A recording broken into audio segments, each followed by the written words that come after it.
praktik konsultasi gizi TM kedua. Perkenalkan, nama saya Naila Rahmadani Musdalifah dengan NRP 002. Nama saya Putri Manisa dengan NRP 015. Nama saya Melisa Manuela dengan NRP 027. Nama saya Zulfa Salsabila dengan NRP 001. Nama saya Agnia Indiniati dengan NRP 012. Nama saya Catherine John Mary Raja Guguk dengan NRP 031. Selamat menyaksikan. Selamat sore, Bu John. Silakan duduk.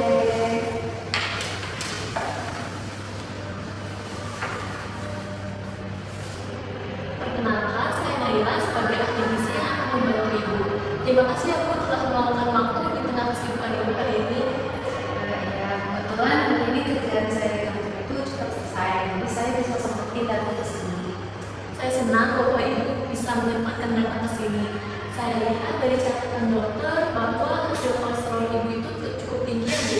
Bagaimana perasaan Ibu setelah mendengar hal ini? Saya sebenarnya khawatir sih Mbak, soalnya kata dokter kalau kolesterolnya itu udah tinggi, saya harus mulai batasin banyak makanan yang saya suka. Jadi saya merasa itu kayak saya nggak boleh lagi tuh makan makanan yang enak. Jadi saya apalagi akhir-akhir ini di kerjaan saya itu makin padat. Saya juga sering pulang malam dan lembur. Sepertinya Ibu merasa khawatir ya dan mungkin cukup terbebani. Membayangkan harus mengubah pola makan di tengah jadwal yang sangat padat. Iya Mbak, saya sampai nggak sempet itu masak di rumah sehari-harinya. Sebenarnya itu saya order online atau makan fast food gitu. Pokoknya yang penting dia cepet dan gratis saja. Oke, jadi karena jam kerja Ibu sering sampai malam, pilihan yang paling praktis adalah makanan fast food ataupun pesan online ya Ibu.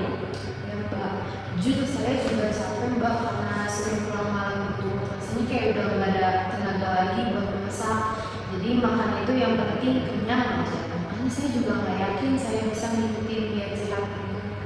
Saya mengerti perasaan Bu Joan. Ibu pasti merasa sangat begitu lelah setelah seharian bekerja. Sehingga makanan yang praktis terasa lebih solusi yang paling sesuai gitu, sesuai untuk keadaan Ibu. Kalau begitu kita bahas pelan-pelan ya Bu. Kita bisa diskusikan bersama bagaimana solusi diet yang paling realistis untuk kita lakukan, tetapi lebih aman untuk kesehatan Ibu. Kalau saya boleh tahu, dalam seminggu ini kira-kira berapa kali Ibu mengonsumsi makanan fast food?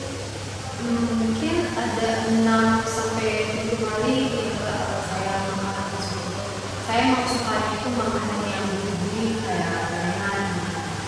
Baik, jadi dalam seminggu Ibu Joan cukup sering mengonsumsi fast food ya Bu, ditambah dengan makanan yang gurih-gurih dan yang digoreng-goreng. Boleh Ibu ceritakan biasanya jenis makanan apa saja yang sering Ibu konsumsi? Saya seringnya sih makan ayam goreng kol, terus makanan frozen kayak Indomie gitu yang kayak dikit, sama mie instan. Kalau di kantor, setiap kali libur saya itu selalu beli mie instan supaya bisa tetap fokus gitu sama kerjaannya. Apalagi kan akhir-akhir itu saya sering libur, anak-anak kantor itu sering ngajak saya berjajan di luar gitu, jajan kayak gorengan. Saya juga sering ikut sama mereka karena nggak banyak juga kalau menolak. Baik Ibu, saya paham. Jadi makanan seperti mie instan itu telah membantu Ibu ya Bu, tetap fokus dalam menyelesaikan pekerjaan yang kita lakukan.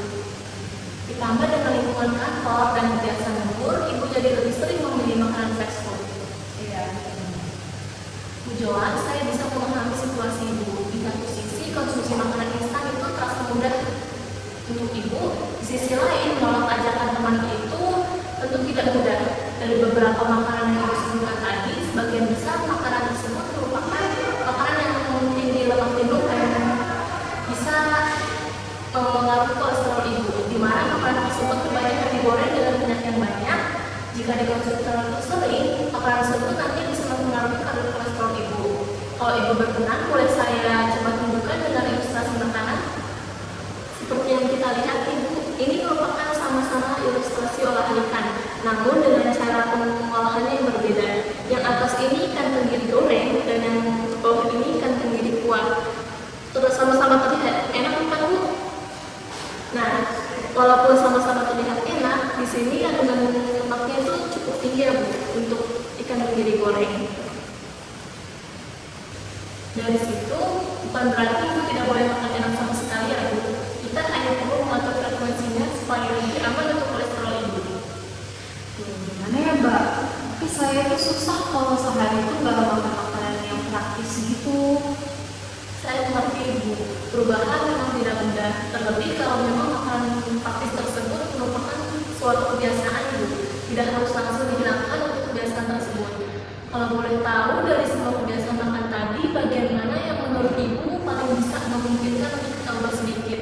Kita coba mulai mengurangi frekuensinya terlebih dahulu. Mungkin frekuensi makan fast food kali ya Mbak. Kayak lumayan sering ya kalau misalnya dia 6-7 kali. Jadi mungkin bisa dicoba diubah ke 3 atau 4 kali dulu ya.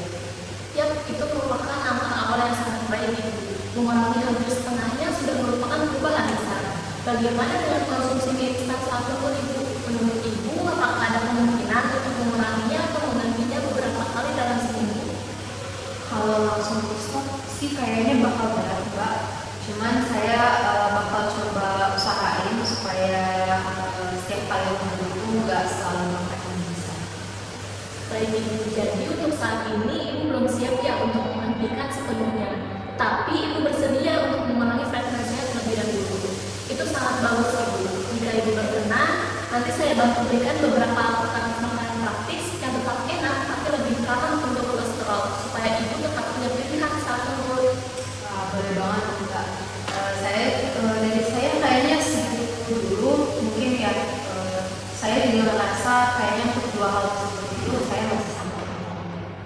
Syukurlah Ibu, saya sangat senang Ibu merasa lebih nyaman dengan hasil konsultasi pada hari ini. Perubahan gaya hidup adalah suatu proses ya Bu, dan saya hadir di sini untuk mendampingi Ibu. Kita jadwalkan kontrol kembali bulan depan ya Bu, untuk melihat perkembangan dan mendiskusikan kendala yang mungkin muncul. Terima kasih sudah datang hari ini Bu, semoga langkah kecil ini bisa membawa perubahan untuk Ibu. Ya, terima kasih Mbak Nela. Saya jadi lebih semangat untuk mencobanya sama-sama. Sama-sama Ibu, sampai